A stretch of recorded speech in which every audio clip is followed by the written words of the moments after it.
Voici un fait troublant, des gens disparaissent dans les parcs nationaux plus souvent qu'on ne le pense. Certains sont des randonneurs chevronnés, d'autres de simples visiteurs souhaitant profiter de la nature, mais ils ne sont jamais rentrés. Aujourd'hui, nous évoquons 9 parcs nationaux où des disparitions restent inexpliquées pour les autorités. Ce ne sont pas des légendes, mais de vrais visiteurs dans des parcs, avec leurs familles cherchant encore la vérité. Numéro 9, égaré dans la Sierra Nevada. Dans ce parc, les panoramas sont infinis, tout comme les lieux où l'on peut disparaître à jamais. Situé dans le centre-est de la Californie, le parc national de Yosemite s'étend sur 3000 km² dans la Sierra Nevada. Le paysage paisible dissimule des dangers. Entre 2018 et 2020, 732 opérations de recherche et de sauvetage ont eu lieu dans le parc. Environ 3 douzaines restent non résolues. En 2024, 35 dossiers de disparus restent ouverts. Le plus vieux cas de disparition à Yosemite concerne Franklin Preston Shepard, disparu près de Glacier Point le 11 juillet 1909. 3 personnes ont disparu à Yosemite, près ou sur la rivière Mercy, dont 2 le même jour à des endroits différents. Récemment, Peter Jackson, 4 ans, a été aperçu pour la dernière fois dans la zone White Wolf. Jackson, randonneur expérimenté connaissant bien Yosemite, avait prévu un voyage de camping et des randonnées le 16 septembre. Il a quitté son camp le 21 pour une excursion et n'est pas revenu.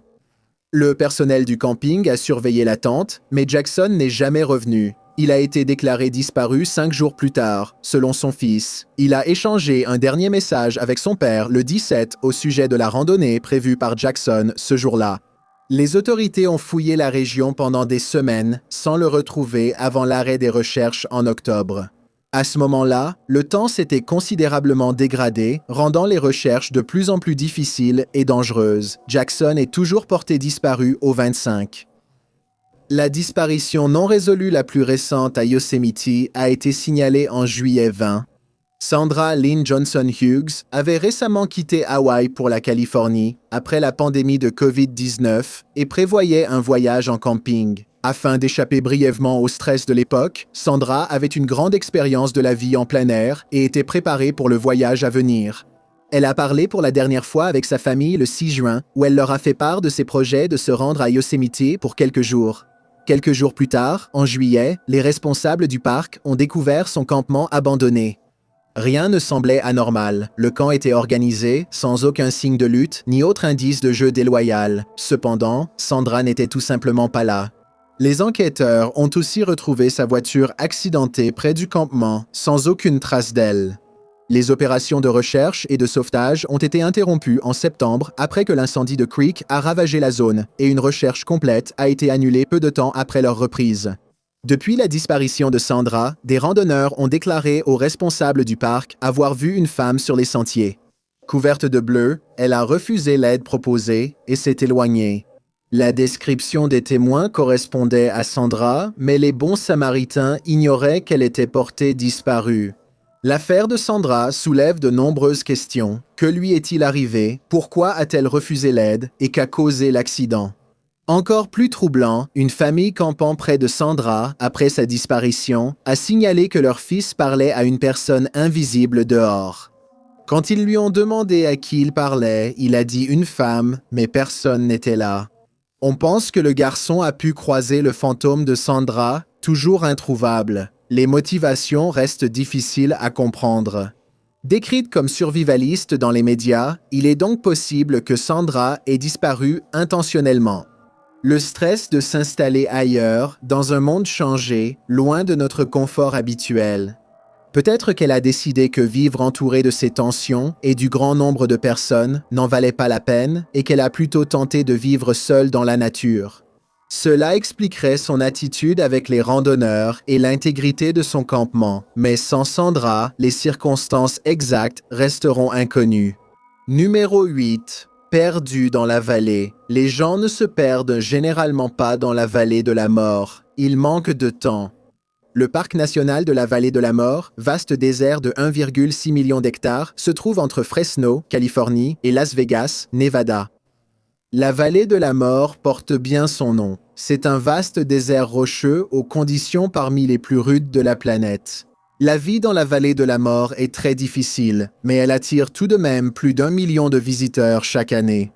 Malgré sa beauté, la vallée de la mort reste dangereuse à explorer hors des sentiers. Les secours interviennent auprès de personnes victimes de maladies dues à la chaleur. Malheureusement, certains ne s'en sortent pas. Plusieurs se sont perdus dans le désert et beaucoup ne sont jamais revenus. En mai 2021, Robert Bob Wildner, âgé de 76 ans, a quitté son domicile pour réparer un camion situé dans la vallée de Saline, un endroit connu pour ses sources chaudes et sa forêt voisine de Joshua Tree.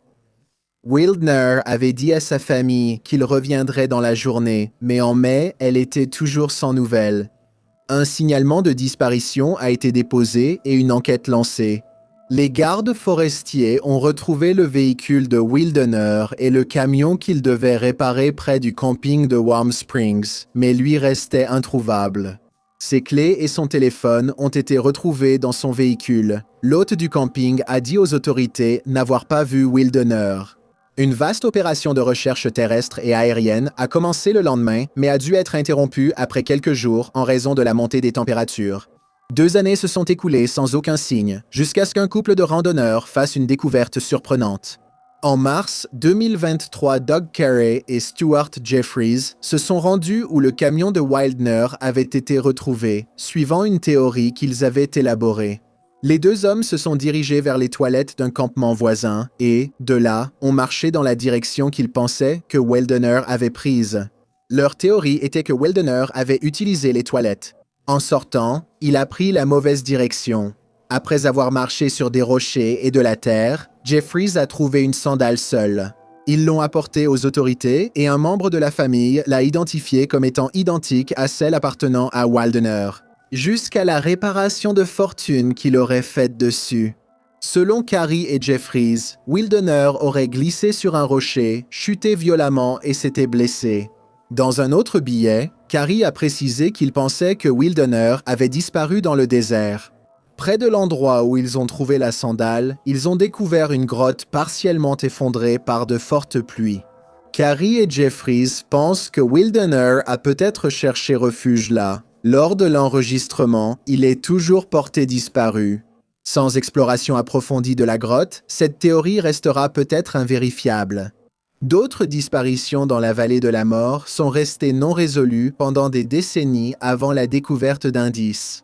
En 1996, une famille de 4 touristes allemands, Egbert Rimkus, sa compagne Cornelia Meyer, ainsi que le fils de Rimkus, Georg, et le fils de Cornelia, Max, ont disparu dans le parc pendant des vacances dans la région. Ils devaient rentrer chez eux le 7 juillet, mais n'ont jamais pris leur vol le 1er octobre. Un garde du parc a découvert le van de location de la famille abandonné dans le canyon d'Anvil Springs, zone isolée de la vallée de la mort. 3 pneus du van étaient crevés et abîmés par le terrain rocheux.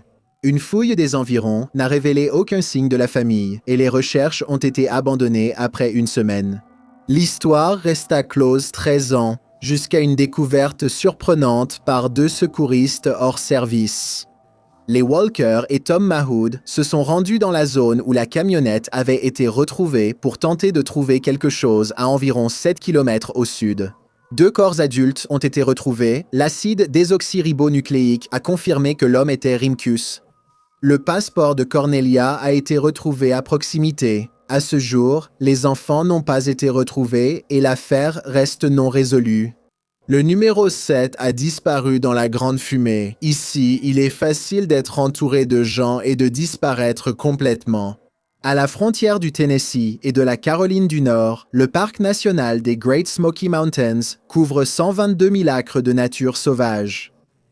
Ce qui rend les Great Smoky Mountains si uniques, c'est qu'il s'agit du parc national le plus visité des États-Unis, accueillant en moyenne 12 millions de visiteurs chaque année. Vu l'emplacement et la fréquentation du parc, il n'est pas étonnant que certains se perdent sur les sentiers. Chaque année, une centaine de missions de recherche et de sauvetage sont menées. Les forêts denses du parc rendent facile de s'égarer. Depuis 1934, 5 personnes ont disparu dans les Great Smoky sans jamais être retrouvées. Le cas le plus célèbre est celui de Denis Lloyd Martin, un garçon de 6 ans disparu lors d'un voyage familial pour la fête des pères en 1969. Denis était avec son père, son grand-père et son frère aîné à Spencefield, par où passe le célèbre sentier des Appalaches. Pendant que les 2 adultes se reposaient dans le champ, Denis, son frère et 2 garçons rencontrés dans le parc jouaient à cache-cache dans les bois voisins. Un garçon a proposé qu'ils se séparent pour s'amuser. Pour surprendre les adultes, Denis a été vu pour la dernière fois allant au nord-ouest, disparaissant derrière un buisson. Quand les 2 autres garçons sont apparus devant les adultes, Martin n'était pas là. Son père a commencé à le chercher et à l'appeler, marchant brièvement sur le sentier des Appalaches. Après 4 heures, aucune trace de Denis. Les gardes forestiers et la famille ont cherché presque toute la nuit, puis une vaste opération de recherche a débuté le lendemain matin. Un groupe combiné de gardes forestiers, de membres de la famille, de campeurs à proximité et d'autres bénévoles a fouillé la région dans l'espoir de retrouver Denis. 2 hélicoptères d'une base aérienne voisine les ont vite rejoints.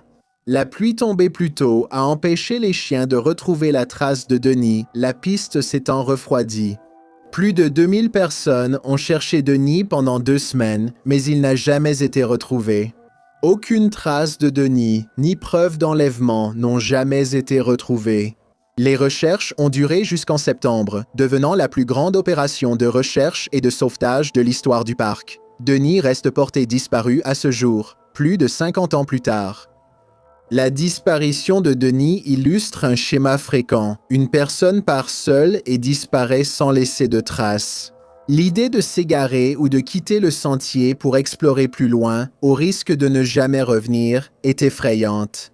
Malheureusement, Denis n'est pas le seul à avoir vécu cela dans les Great Smoky. En 1976, Thérèse Gibson, 16 ans, participait à une sortie scolaire sur le sentier Andrews Bald.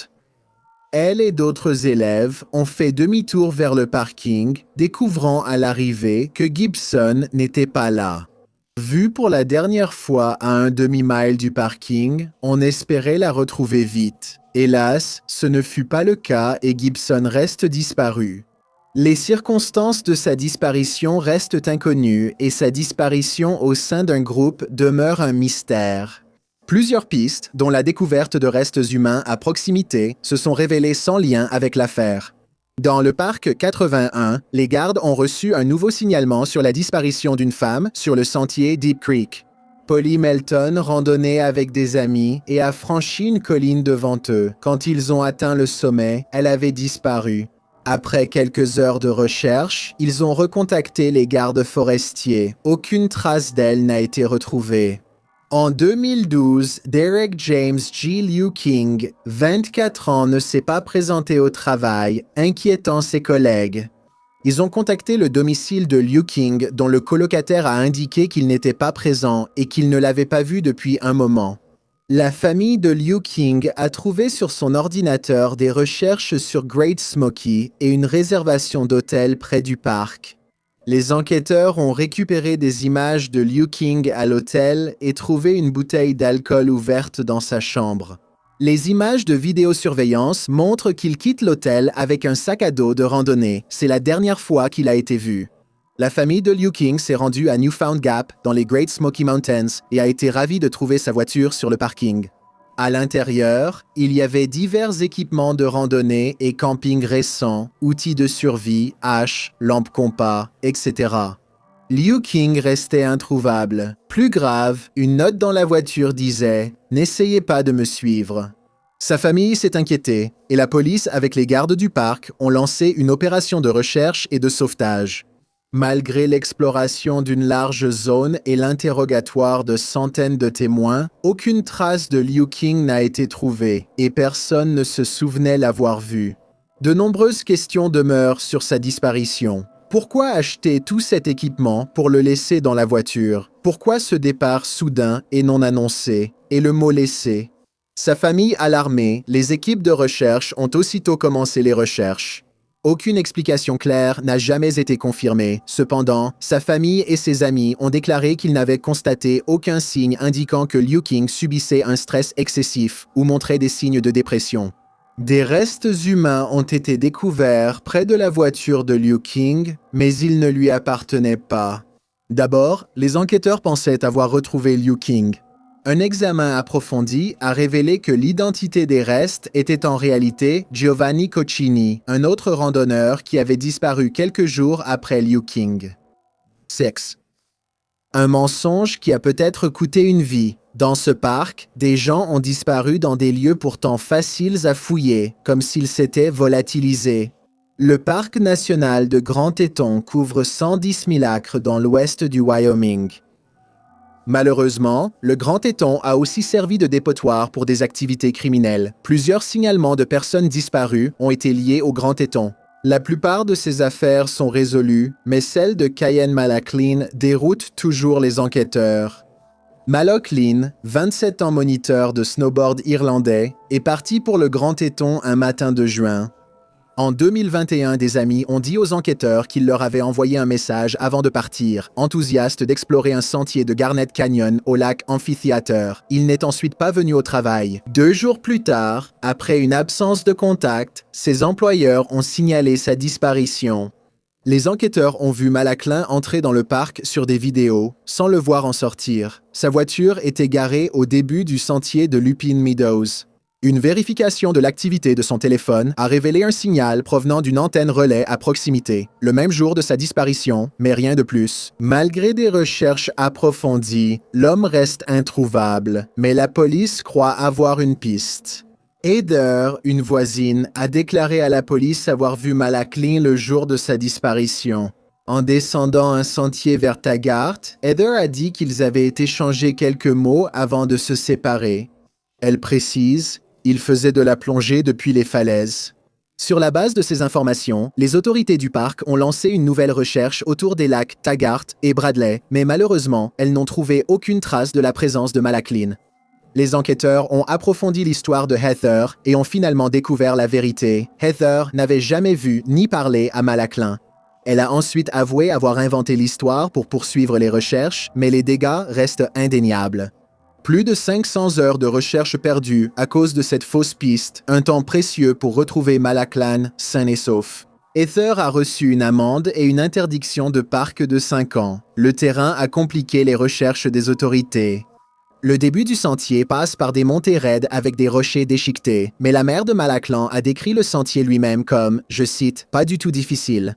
Même les plus de 50 recherches aériennes menées par les enquêteurs n'ont pas permis de retrouver Maloc, malgré l'utilisation de caméras infrarouges pour détecter des signatures thermiques à travers les arbres. À ce jour, aucun objet personnel de Malachlin n'a été retrouvé. Il est difficile d'imaginer la douleur de sa famille, recevant un espoir sur sa localisation grâce à quelqu'un de bien intentionné, puis découvrant que c'était un mensonge. Heather a tenté de s'expliquer, mais il reste difficile de comprendre pourquoi quelqu'un ferait un tel faux signalement, même avec de bonnes intentions. Son faux témoignage fait probablement perdre toute chance de retrouver Malachlin vivant ou non. Zone 5, labyrinthe rocheux du fleuve Colorado. Une erreur ici peut vous mener où personne ne vous retrouvera jamais. Le parc national du Grand Canyon, au nord de l'Arizona, est l'emblème du sud-ouest américain et attire près de 5 millions de visiteurs chaque année. Le Grand Canyon présente divers dangers. Entre 2018 et 2023, le Service des parcs nationaux a reçu 1100 signalements de personnes disparues. Bien que la plupart aient été résolus, que ce soit heureusement ou non, il reste une série de personnes qui n'ont jamais été retrouvées. La plus célèbre de ces disparitions est celle de Glenn et Bessie Hyde. Le couple s'est marié en avril 1928 à Los Angeles, puis a vite déménagé à Green River, Utah. Navigateur expérimenté, Glenn voulait faire découvrir à Bessie les joies d'un voyage sur la rivière. Le 20 octobre, le couple s'est lancé sur la Green River, descendant les canyons jusqu'au Colorado. Ils ont été vus pour la dernière fois le 18 novembre avec le photographe Emery Kolb, ont pris une photo, puis ont poursuivi leur voyage. Ils n'ont plus été vus après avoir manqué un rendez-vous à Needles, Californie, en décembre. Le père de Glenn a lancé des recherches pour le couple disparu. L'équipe de recherche a réussi à retrouver le radeau du couple, toujours intact, avec le journal de Bessie à l'intérieur. Malheureusement, aucune autre trace des Hydes n'a jamais été retrouvée. À ce jour, le mystère reste officiellement non résolu. Plus récemment, en septembre 2017, le résident de Los Angeles, Jong-hee Yeon-won, a disparu et son véhicule a été retrouvé dans le parc Moran, sur la rive sud du Grand Canyon. Sa famille et ses amis ont déclaré qu'il n'avait donné aucune indication qu'il comptait visiter le parc et il n'a plus été revu depuis. Malgré des recherches poussées, aucune preuve n'a été trouvée sur la localisation ou le sort de Juan, laissant place aux spéculations. Dans une autre affaire étrange survenue l'année précédente, Floyd E. Roberts, III, faisait partie d'un groupe de randonneurs lorsqu'ils se sont aventurés dans le canyon pour un voyage de 8 jours. Arrivé à une bifurcation le 6e jour, Roberts a choisi un autre chemin. En randonneur expérimenté, il le savait. Les deux sentiers se rejoignaient plus loin, il a donc continué seul. Au croisement suivant, Roberts n'est pas venu. Le groupe était inquiet à cause d'une alerte de chaleur extrême depuis 6 jours. Gardes forestiers et bénévoles ont fouillé le sentier sans trouver de traces de lui. Ni son sac à dos, ni des morceaux de vêtements, rien. C'est comme s'il s'était tout simplement volatilisé. Les autorités pensent qu'il a succombé à la chaleur et serait tombé au fond du canyon, dans un lieu difficile d'accès et invisible. Thomas Daniel Gibbs du New Jersey a disparu sur le sentier Grandview le 2 juillet 2025 lors d'un événement récent. Grandview est considéré comme un sentier difficile, l'un des plus difficiles de la région. À ce jour, on a seulement retrouvé le camion de Gibbs à l'endroit où il l'avait laissé sur le parking. Son dossier de disparition reste ouvert. Numéro 4 dans la Grande Neige Blanche de Nouvelle-Zélande. Même des alpinistes expérimentés peuvent disparaître ici sans laisser assez de traces pour expliquer ce qui s'est passé. Parc national Aoraki, Mont Cook. Les fans passionnés le reconnaîtront comme lieu de tournage de Minas Tirith, capitale du Gondor dans la saga Le Seigneur des Anneaux. Aoraki est aussi prisé des alpinistes en dehors des sentiers et campings. Entre 150 et 200 personnes ont atteint le sommet. La plupart participent à des excursions d'escalade guidées, seuls les alpinistes expérimentés affrontent le terrain seuls. En novembre 24, 3 alpinistes ont tenté d'atteindre le sommet d'Aoraki. Les Américains Kurt Blair et Carlos Romero, accompagnés d'un Canadien dont le nom n'a pas été révélé. Le trio a été transporté en hélicoptère jusqu'à la cabane du plateau dans les derniers jours de novembre pour se préparer à leur ascension. À l'heure prévue, quelques jours plus tard, les alpinistes ne sont pas venus lorsque l'hélicoptère est revenu les récupérer. Leur dernière apparition date de leur rencontre avec un couple de skieurs, quelques jours avant leur récupération. Après une brève discussion, ils se sont séparés pour finir l'ascension. La sœur de Blair a eu de ses nouvelles pour la dernière fois quand il a envoyé une photo nocturne d'une zone enneigée éclairée aux lampes de poche. Même après que les autorités aient informé les familles, une opération de recherche était en cours. Il n'y avait pas d'inquiétude immédiate. Blair et Romeo, alpinistes expérimentés, avaient déjà surmonté des difficultés lors d'ascensions passées. Puis les sauveteurs ont fait une découverte surprenante. Du matériel d'escalade appartenant au trio a été retrouvé près du sommet, mais il n'y avait aucune trace des hommes. Peu de temps après, la détérioration des conditions météorologiques a forcé le report des recherches à une date ultérieure. En 2025, les 3 alpinistes sont toujours portés disparus. Un élément de preuve, qui a déconcerté les enquêteurs, est une fusée de détresse qui a été retrouvée abandonnée dans la cabane. On ignore pourquoi les hommes l'ont laissée là malgré les conditions météorologiques difficiles. Toutes les empreintes et traces ont été perdues, sans nouvel indice sur leur localisation, a-t-on conclu. Les hommes sont sans doute morts d'exposition ou d'une chute. La géographie rend toute récupération impossible. Cette histoire montre que, même préparé ou expérimenté, on peut toujours avoir des ennuis. Numéro 3, là où le vieux fidèle entre en éruption. À Yellowstone, le danger vient aussi des endroits d'où personne ne vous retrouvera, pas seulement des risques de chute. Situé dans le coin nord-ouest du Wyoming, Yellowstone attire des millions de visiteurs dans l'État le moins peuplé des États-Unis. En 2024, 4,74 millions de personnes ont visité Yellowstone. Le parc couvre 2,2 millions d'acres de terre. Il comprend même l'endroit le plus isolé des États-Unis continentaux, situé au sud-est, à plus de 30 km de toute route. Sa grande superficie et son isolement ont entraîné de nombreuses disparitions en plus de 150 ans comme parc national. L'un des exemples les plus célèbres est celui de Dennis Johnson, un garçon de 8 ans. Il était au parc avec sa famille le 12 avril 1966 et ils ont pique-niqué près du village de Canyon.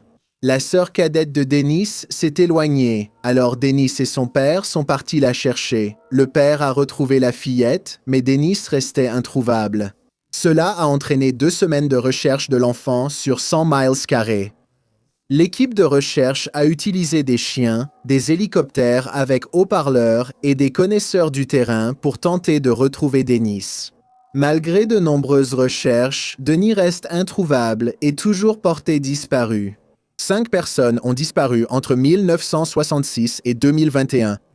Plus récemment, le 6 septembre 2010, les agents du Parc national ont retrouvé la voiture de Stuart Isaac abandonnée à Craig Pass, située entre Old Faithful et Westhumb. Les clés étaient dans la voiture déverrouillée, qui n'était pas garée près des sentiers de randonnée, ce qui était inhabituel. Après le signalement et le début de l'enquête, d'autres faits étranges liés à la disparition d'Isaac ont émergé en septembre. Sa famille a trouvé un mot disant qu'il partait voyager à travers le pays. Son dernier contact était un ami du lycée qu'il a appelé le 24. Le service des parcs nationaux a effectué des recherches aériennes et terrestres autour de sa voiture sans retrouver Isaac. Ses proches disent qu'il avait peu d'expérience en plein air, rendant sa randonnée improvisée encore plus mystérieuse. Ceux qui ont trouvé sa voiture ont noté qu'il était parti précipitamment, bien que le véhicule paraissait normal. Aucune information n'a été trouvée sur ses activités entre son départ et la découverte de sa voiture. En 2025, Isaac reste introuvable et aucune découverte n'indique sa localisation.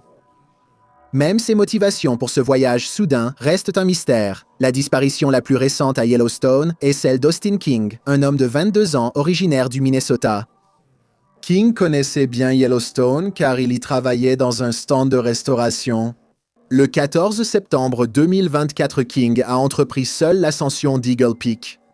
Un garde du parc a croisé King sur le sentier et lui a brièvement parlé. King avait initialement prévu une autre randonnée pour ce jour-là, mais il a dit avoir finalement décidé de gravir Eagle Peak à la place.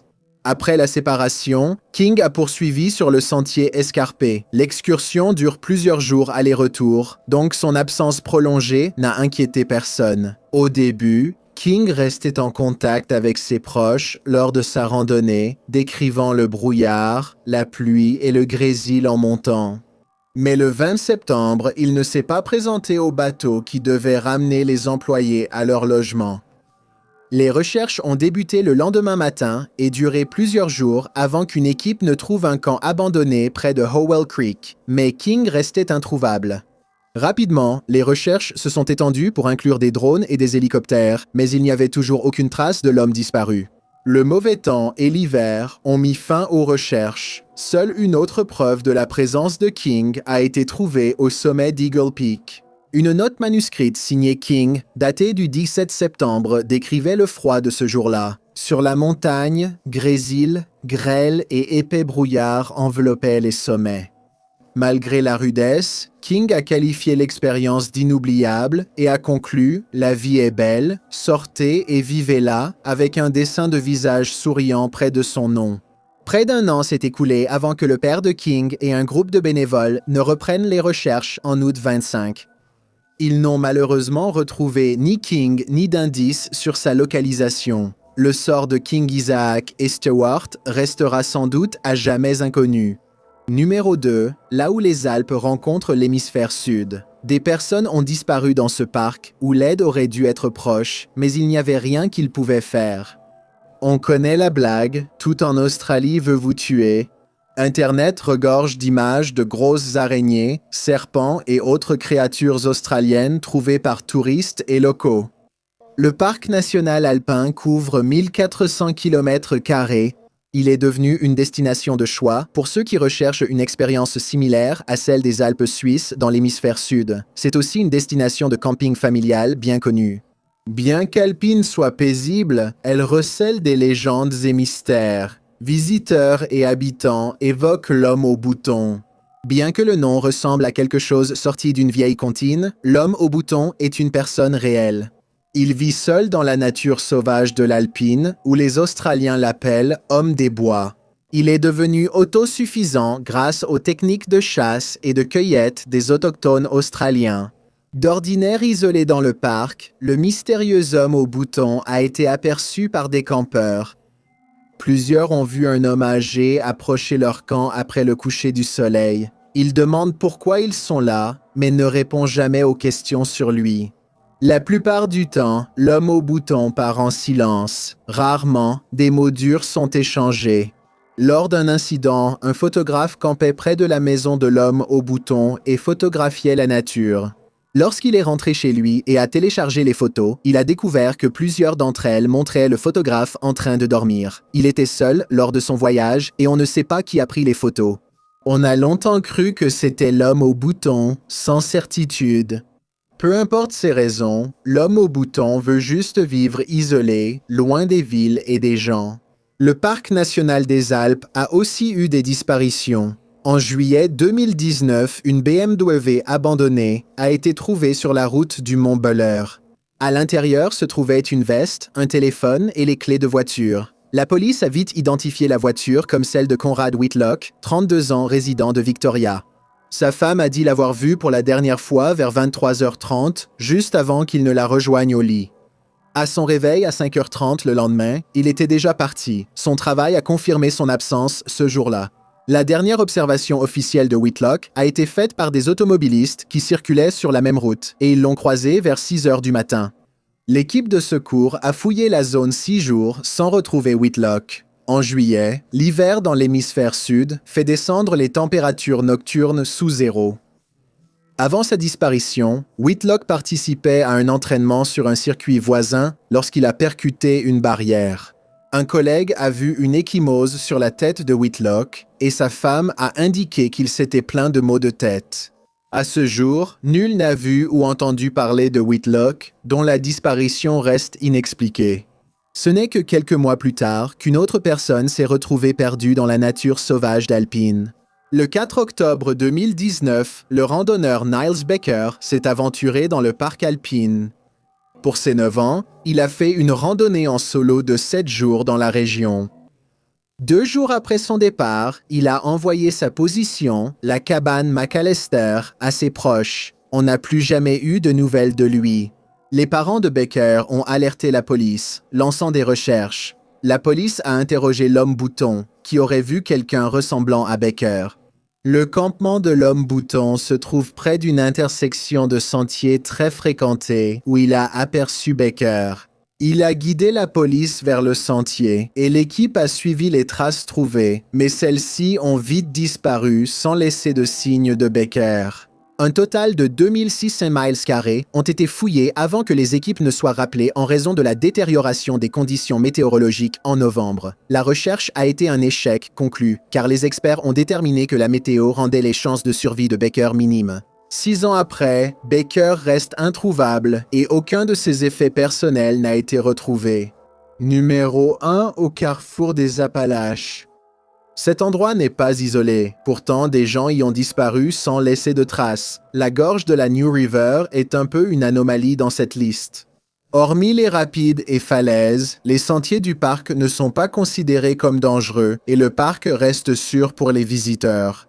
Plusieurs personnes ont disparu sans laisser de traces, bien que le parc ne soit pas aussi isolé que d'autres. Nous avons discuté avec plusieurs villes situées à proximité et pourtant, d'une manière ou d'une autre, des personnes se sont retrouvées incapables de sortir du parc. Le 16 avril, Jasmine Cruz, originaire de Deepwater, une ville voisine, a quitté la maison de sa mère après une dispute entre elles. Plus tard dans la journée, des randonneurs l'ont aperçue en train de courir dans les bois près d'une série de cascades situées dans le parc. Elle n'a jamais été revue. Une recherche a eu lieu dans le parc près de son dernier emplacement connu, mais Cruz et toute trace d'elle sont restées introuvables. Les enquêteurs doutaient d'un départ volontaire, mais les autorités excluent une malveillance. Toutefois, des preuves trouvées en mai, non encore divulguées, ont transformé son statut de randonneur disparu en victime d'actes criminels.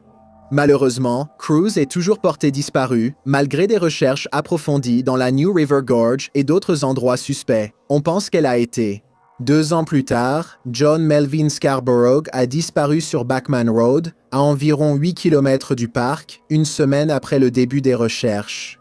Les enquêteurs ont trouvé des restes non identifiés près de son dernier emplacement connu, mais n'ont pas pu déterminer s'ils appartenaient à Scarborough ou non. L'année suivante, la police a fouillé la région et trouvé d'autres restes, dont l'identification est restée incertaine, bien qu'on ait d'abord soupçonné qu'un appartenait à Scarborough. Ce n'est probablement pas le cas, puisqu'il est toujours porté disparu au moment de l'enregistrement de cet épisode. Le véritable mystère entourant les disparitions à New River Gorge réside dans le peu d'informations disponibles sur ces affaires.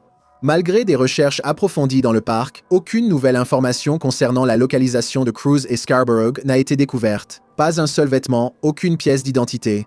Même les restes mentionnés plus tôt ne semblent pas expliquer ce qui s'est vraiment passé. C'était Chills et je voulais simplement vous dire merci beaucoup de m'avoir écouté. Je m'appelle Chills. Découvrez mon premier album, Sawiskara, inspiré d'une histoire iroquoise sur 2 frères jumeaux, l'un de lumière, l'autre d'obscurité.